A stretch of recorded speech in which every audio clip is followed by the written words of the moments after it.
Hello friends, आप सबका स्वागत है आपके अपने यूट्यूब चैनल एग्जाम लवर पर। और हम पढ़ रहे हैं दिल्ली सल्तनत के बारे में। तो पिछले वीडियो में हमने डिस्कस किया था कि 1286 ईस्वी के अंदर जो गुलाम वंश का शासक था बलबन, उसकी मृत्यु हो जाती है। उसकी मृत्यु होने के बाद जो उसका पोता था, पौत्र था, यानी कि उसके बेटे का जो पुत्र था, तो वो बनता है उत्तराधिकारी।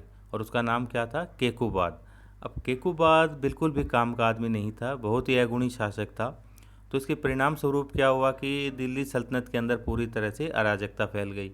और दरबार के अंदर जो भी तुर्की या अमीर हुआ करते थे, तो उन्होंने अपना अपना गुट बना लिया। वो आपसी संघर्ष करने लगे और षड्यंत्र रचने लगे। तो इस तरह से दिल्ली सल्तनत का क्या हुआ, बेहद ही बुरा हाल हो गया था। तो चलिए स्टार्ट करते हैं आज की क्लास, जो कि होगी जलालुद्दीन फिरोज खिलजी के बारे में। लेकिन उसको पढ़ने से पहले हमें ये ध्यान देना होगा कि जब उसकी मृत्यु हुई बलबन की, तो कौन कौन शासक बना था। बहुत ही छोटी सी स्लाइड में डिस्कस करते हुए हम बढ़ेंगे आगे जलालुद्दीन फिरोज खिलजी की तरफ। और ये आपको दिखाई दे रहा होगा जलालुद्दीन फिरोज खिलजी। तो ये तो ओरिजिनल फ़ोटो है। ये बाकी मैंने वैसे ही लगा दी जो मूवी थी पद्मावत, उसके हिसाब से, ताकि आप फिल्म को उसके साथ लिंक कर पाएँ और समझ पाएँ कि किस तरीके से क्या था। तो चलिए स्टार्ट करते हैं आज की क्लास। तो अब देखिए 1286 ईस्वी के अंदर क्या हो जाता है, बलबन की मृत्यु हो गई। अब बलबन की मृत्यु के बाद दिल्ली की राजगद्दी पर कौन बैठता है? केकुबाद बैठता है। लेकिन ये किसी भी प्रकार का कोई गुण नहीं था इसके अंदर। तो केकुबाद ने शासक बनते ही क्या किया, सबसे पहले जो जलालुद्दीन खिलजी हुआ करता था इसके दरबार के अंदर, लेकिन ये तुर्क जाति से संबंध नहीं रखता था। और बाकी क्या था, दिल्ली सल्तनत के अंदर जितने भी दरबार के अंदर लोग हुआ करते थे वो सारे तुर्क थे। तो ये तुर्क नहीं था। तो कैकुबाद ने क्या किया, इसको अपना सेनापति बना दिया। अब किसी गैर तुर्क को सेनापति बनाए जाने से क्या हुआ, जितने भी वहाँ पर तुर्क सरदार थे वो सब इस चीज़ से नाराज़ हो गए और केकुबाद के खिलाफ वो है षड्यंत्र रचने लगे। केकुबाद के समय की एक और महत्वपूर्ण घटना है कि उस समय में क्या हुआ, मंगोल का आक्रमण हुआ था, जिसका कि नेतृत्व किसने किया था? तामर खान ने किया था। लेकिन कैकुबाद की सेना ने इसको क्या किया, मंगोलों को परास्त कर दिया और उनको वापस भगा दिया वहाँ से। अब तुर्क सरदार नाराज चल रहे हैं जो कि केकुबाद से, वो केकुबाद से बदला लेने की सोच ही रहे हैं। लेकिन भाग्य की मार देखे कि जो केकुबाद है उसको क्या लकवा मार गया। अब लकवा मार गया, उसने चारपाई पकड़ ली, वो कोई काम कर नहीं सकता था। तो जाहिर सी बात है कि वो प्रशासनिक जो भी कार्य थे उनको करने में भी असक्षम हो गया, वो नहीं कर पा रहा था उनको। इससे क्या हुआ, और ज़्यादा अराजकता फैल गई। तो इस हिसाब से क्या किया, जो जो भी तुर्क सरदार थे वहाँ पर दरबार के अंदर, उन्होंने क्या किया, जो केकुबाद का एक 3 वर्षीय पुत्र था जिसका कि नाम था शमशुद्दीन क्यूमर्स, तो उसको तो क्या किया, राजगद्दी पर बैठा लिया और जो भी शासन है अपने हाथों में ले लिया। यानी कि नाम शमशुद्दीन क्यूमर्स का, और काम कौन करते थे? तुर्क सरदार करते थे। तो केकुबाद के समय के अंदर ही, जिसको कि अलाउ जो जलालुद्दीन खिलजी है जिसको अपना सेनापति बनाया था उसने, तो इसको एक और महत्वपूर्ण पद दिया था जिसका कि नाम था आरिज ए मुमालिक। आरिज ए मुमालिक यानी कि जो सैन्य विभाग था उसका प्रमुख बनाया था फिरोज खिलजी को केकुबाद ने। अब जलालुद्दीन फिरोज खिलजी है, वो राज सत्ता को हथियाना चाहता है, उसके दिमाग में कुछ और ही चल रहा है। तो मौका पाते ही उसने क्या किया, जो क्यूमर्स था उसकी हत्या कर दी। और हत्या करने के बाद क्या किया, स्वयं दिल्ली का सुल्तान बन गया। और इस तरह से आप देखेंगे कि गुलाम वंश का तो क्या हो गया, अंत हो गया, और दिल्ली सल्तनत पर एक नए राजवंश का प्रारंभ हो गया जिसको कि हम खिलजी वंश के नाम से जानते हैं। ये पूछा जाता है कि गुलाम वंश का जो अंतिम शासक था वो कौन था? वो था क्यूमर्स। तो ये आप ध्यान रखेंगे। तो अब इस तरह से खिलजी वंश की शुरुआत हो चुकी है। तो चलिए स्टार्ट करते हैं जलालुद्दीन फिरोज खिलजी के बारे में। चलिए, अब जलालुद्दीन फिरोज खिलजी है, इसका शासनकाल कब से कब तक रहा? 1290 ईस्वी से लेकर 1296 ईस्वी तक, 6 वर्ष तक इसने शासन किया। और इसने अपने जो जीवन था वो शुरुआत कैसे की थी, ये सर्वप्रथम गुलाम वंश के अंदर सैनिक के रूप में, साधारण एक सैनिक के रूप में ही भर्ती हुआ था। लेकिन ये काफ़ी योग्य और महत्वाकांक्षी व्यक्ति था और इसी के बल पर इसने बहुत ही जल्दी सर ए जहांदार सर ए जहांदार का पद इसने प्राप्त किया। अब सर ए जहांदार क्या था, यानी कि जो राजा हुआ करते थे उनके बेटे हैं राजकुमार वगैरह, उनका जो अंगरक्षक हुआ करता था राजा का या उनके परिवार के संबंधी जनों का, तो उसको शाही अंगरक्षक, तो उसको सर जहाँदार बोलते थे, तो वो पद इसने प्राप्त कर लिया। यहाँ पर भी उसने बहुत अच्छा कार्य किया। तो इसी चीज़ को देखते हुए समाना जो कि पंजाब के अंदर है, वहाँ का इसको सूबेदार बना दिया गया, समाना का, जलालुद्दीन फिरोज खिलजी को। और अभी हमने केकूबाद वाली पिछली स्लाइड में देखा था कि वहाँ पर इसने इसको क्या क्या पद दिए थे। एक तो आरिजे मुमालिक बनाया था, यानी कि सैन्य विभाग का प्रमुख बनाया था, और इस तरह से ये सेनापति भी हो गया था गुलाम वंश की सेना का। और केकूबाद ने इसको शाइस्ता खान की उपाधि भी प्रदान की थी। ठीक है। और उसके बाद आपने पिछली स्लाइड में पढ़ ही लिया है कि उसको जो केकूबाद है उसको लकवा हो जाता है। उसके बाद जो उसका पुत्र है की उम्र से उसको सुल्तान घोषित कर दिया जाता है, लेकिन जो जलालुद्दीन फिरोज खिलजी है उसकी हत्या कर देता है। अब हत्या करने के बाद उसने नए राजवंश यानी कि खिलजी वंश की स्थापना कर दी। अब हत्या करने के बाद इसने अपना राज्याभिषेक कहाँ पर करवाया था, किलो खरी के अंदर करवाया था, जो कि वर्तमान में दिल्ली के अंदर ही, वहाँ पर ही अपना राज्याभिषेक करवाता है। उसके बाद इसकी जो नीति थी, बलबन की नीति तो हमने पढ़ी थी कि जो देवी सिद्धांत पर काम करता था और अपने आप को सर्वोच्च समझता था, राजा को ही वो सर्वोच्च समझता था। लेकिन इसकी जो नीति थी वो किस तरीके की थी, ये धर्म के प्रति उदार था, सभी धर्मों के प्रति ये उदार था। और इसने ये भी घोषणा कर रखी थी कि जो शासन का जो आधार है, बलबन के जो शासन का आधार था वो तो क्या था कि देवीय शक्ति, देवीय सिद्धांत था। लेकिन इसके शासन का आधार किसको बनाया इसने, कि प्रजा की इच्छा ही शासन का आधार होनी चाहिए, यानी कि जो प्रजा की इच्छा है उसी के हिसाब से हमें शासन करना चाहिए, यानी कि प्रजा जो है वो खुश रहनी चाहिए। तो इस प्रकार की घोषणा करने वाला, यह अपने आप में पहला शासक था।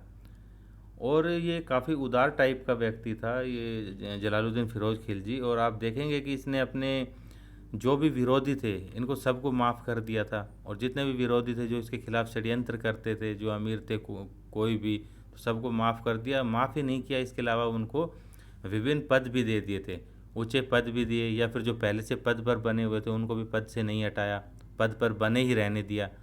तो ये भी गलत काम ही है, क्योंकि जो विद्रोह करने वाले लोग हैं वो अपना ये नहीं छोड़ते हैं काम, विद्रोह और षड्यंत्र इसके खिलाफ फिर चलते ही रहे। अब ये हो गया। अब देखते हैं जलालुद्दीन जो फिरोज खिलजी है इसके द्वारा कुछ महत्वपूर्ण सैन्य अभियान किए गए थे, उनके बारे में डिस्कस करते हैं। स्टार्ट करते हैं कि जो पहला अभियान है 1290 ईस्वी के अंदर, कड़ा मानिकपुर, ये जगह है एक पंजाब के अंदर है। तो कड़ा मानिकपुर के सूबेदार मलिक छज्जू का इन्होंने विद्रोह को दबाया, यानी कि कड़ा मानिकपुर एक जगह है, वहाँ पर 1290 ईस्वी के अंदर वहाँ का जो सूबेदार था मलिक छज्जू, तो उसने क्या कर दिया था, विद्रोह कर दिया था। तो इस विद्रोह को दबाने के लिए उसने अपने भतीजे, जिसका कि नाम अलाउद्दीन खिलजी है, जिसकी अगली क्लास होगी, तो अलाउद्दीन खिलजी को इसने भेजा था। तो अलाउद्दीन खिलजी ने क्या किया, इस विद्रोह को बहुत ही अच्छे तरीके से दबा दिया था। तो इससे खुश होकर जलालुद्दीन फिरोज खिलजी ने क्या किया, जो उसका भतीजा था यानी कि अलाउद्दीन खिलजी, उसको कड़ा मानिकपुर का सूबेदार बना दिया। तो यह इसका पहला अभियान था। इसके बाद 1291 ईस्वी के अंदर इसका जो अगला अभियान था वो था रणथंभौर, राजस्थान पर इसने अभियान किया था। लेकिन इस अभियान को ये जीत नहीं पाया, इस अभियान के अंदर ये पूरी तरह से असफल हो गया था।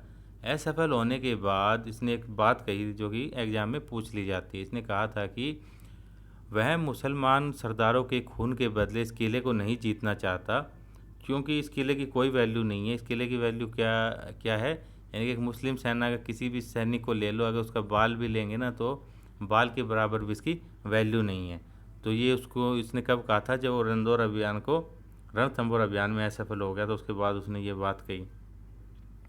उसके बाद 1292 ईस्वी में उसने मंडोर व जाइन जीतने में सफलता प्राप्त की है। उसके अभियान थे जो कि राजस्थान के अंदर है, मंडोर जैसे जोधपुर के आसपास वाला जो एरिया है, 1292 के अंदर उसने उसको विजित कर लिया था, मंडोर और जाइन को, और अपने दिल्ली सल्तनत के अंदर इसने मिला लिया था।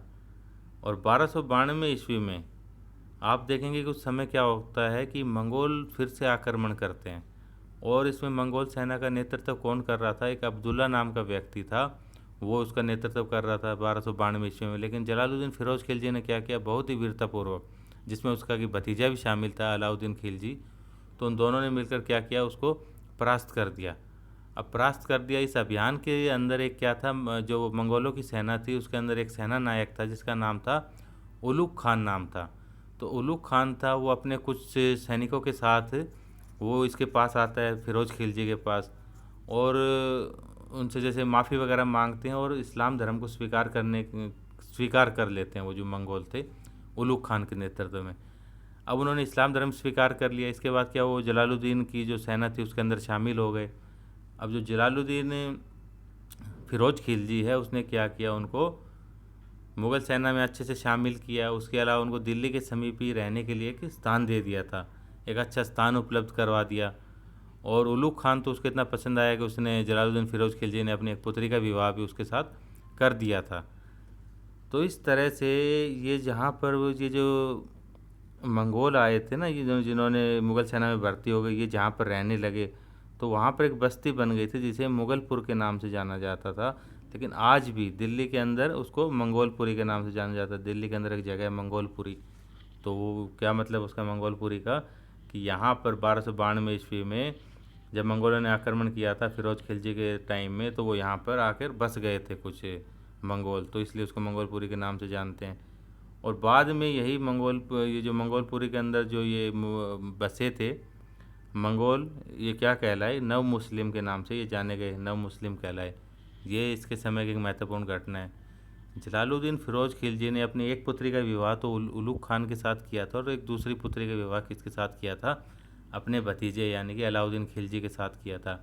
तो अलाउद्दीन खिलजी जो है वो फिरोज खिलजी का भतीजा भी था एक किस्म से, और दामाद भी था।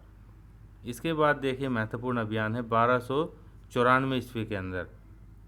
1294 ईस्वी में क्या होता है, जो अलाउद्दीन खिलजी है वो आक्रमण कर देता है मालवा व भीलसा। ये दोनों क्षेत्र कहाँ पर है, मध्य प्रदेश के अंदर है। तो वहाँ पर आक्रमण करता है और उनको जीत लेते हैं, इन दोनों प्रदेशों को, मालवा और भीलसा को। और जब ये मालवा के अभियान पर जा रहा था अलाउद्दीन खिलजी, तो जाते समय रास्ते के अंदर जैसे कि उज्जैन का मंदिर था, धारा नगरी, चंदेरी, यहाँ पर क्या थे, मंदिर थे, बहुत ही भव्य मंदिर थे। तो अलाउद्दीन खिलजी ने इनको बुरी तरह से नष्ट किया और मंदिरों को लूटपाट भी कर ली थी उनके अंदर। और फिर इसने काफ़ी यानी कि वहाँ से इन दोनों प्रदेशों को जीत लिया और काफ़ी लूटपाट भी की थी। तो इस अभियान से क्या हुआ कि जो फिरोज खिलजी था वो बेहद ही खुश हो जाता है, और आप देखेंगे कि इसके खुशी के चलते वो जो अलाउद्दीन खिलजी है उसको अवध का इक़्तिदार भी बना देता है। अब जो अलाउद्दीन खिलजी है वो देखिए पहले तो कड़ा माणिकपुर का भी सूबेदार बन चुका है, और अभी उसको अवध का इक़्तिदार भी बना दिया गया है या सूबेदार बना दिया गया है। दोनों क्षेत्र उसके हाथ में आ गए हैं। बढ़ते हैं आगे। इसके बाद ये तो उसके अभियान हो गए। अब जलालुद्दीन फिरोज खिलजी का अंत कैसे हुआ था। अब 1296 ईस्वी के अंदर क्या होता है कि जो अलाउद्दीन खिलजी है, जो कि भतीजा है फिरोज खिलजी का, वो सुल्तान की अनुमति नहीं लेता और बिना अनुमति के क्या करता है, देवगिरी जो कि मध्य प्रदेश के अंदर है वहाँ पर अटैक कर देता है, वहाँ पर यानी कि आक्रमण कर देता है। और जो देवगिरी है वहाँ का शासक इस समय कौन है, रामचंद्र देव है, वहाँ पर आक्रमण कर दिया और रामचंद्र देव को परास्त कर देता है, और बड़ी मात्रा के अंदर वहाँ से धन वगैरह ये लूट लेता है। अब धन लूट लेता है, वहाँ पर उसके दिमाग में कुछ और ही चल रहा है अलाउद्दीन खिलजी के, कि वो सत्ता को पूरी तरह से हथियाना ही चाहता है अब। तो वहाँ पर वो क्या करता है कि सुल्तान को बुलाता है, यानी कि जलालुद्दीन फिरोज खिलजी को वहाँ पर बुलाता है। किस बहाने से, कि भाई मुझे एक तो आपसे माफ़ी मांगनी है कि मैं आपको बिना बताए मैंने आक्रमण कर दिया, तो एक तो माफ़ी मांगने के बहाने, इसके अलावा कि भाई मैंने जो भी माल लूटा है मैं वो आपको सौंपना चाहता हूँ। तो इसलिए उसको बुला लेता है, और इस चीज़ में उसका सहयोग कौन करता है, उसका भाई होता है अलमास बेग, वो उसकी मदद करता है अलाउद्दीन खिलजी की। इस तरह से जलालुद्दीन फिरोज खिलजी है वो वहाँ पर आ जाता है। तो वहाँ पर आने के बाद धोखे से उसकी हत्या कर दी जाती है जलालुद्दीन खिलजी की, और करता कौन है, अलाउद्दीन खिलजी कर देता है। और अपने चाचा की हत्या करने के बाद 1296 ईस्वी के अंदर जो बलबन का एक महल हुआ करता था, लाल महल दिल्ली के अंदर, वहाँ पर अलाउद्दीन खिलजी ने अपना राज्याभिषेक करवाया और खिलजी वंश का दूसरा शासक बनता है वो। अब अमीर खुसरो और इमामी, ये दो महत्वपूर्ण कवि है, इन्होंने अलाउद्दीन खिलजी को क्या कहा है, भाग्यवादी व्यक्ति कहा है इसको। और ये देखिए जो बर्नी है इतिहासकार, उनका कथन है कि शहीद सुल्तान के कटे मस्तक से अभी रक्त टपक ही रहा था, शाही चंदोबा अलाउद्दीन खिलजी के सिर पर रखा गया और उसे सुल्तान घोषित कर दिया गया। यानी कि उसकी गर्दन काट ली और उसको भाले की नोक पर लगाकर वो दरबार के अंदर ले आते हैं और अपने आप को अलाउद्दीन खिलजी क्या है, शासक घोषित कर देता है। तो ये था फ्रेंड्स जलालुद्दीन फ़िरोज़ खिलजी के बारे में। जो नेक्स्ट क्लास होगी वो अलाउद्दीन खिलजी के बारे में पढ़ेंगे उसके अंदर। तो आपसे निवेदन है कि वीडियो को अधिक से अधिक लाइक करें, शेयर करें, सब्सक्राइब करें। तो थैंक यू फ्रेंड, मिलते हैं जल्दी नेक्स्ट वीडियो के अंदर।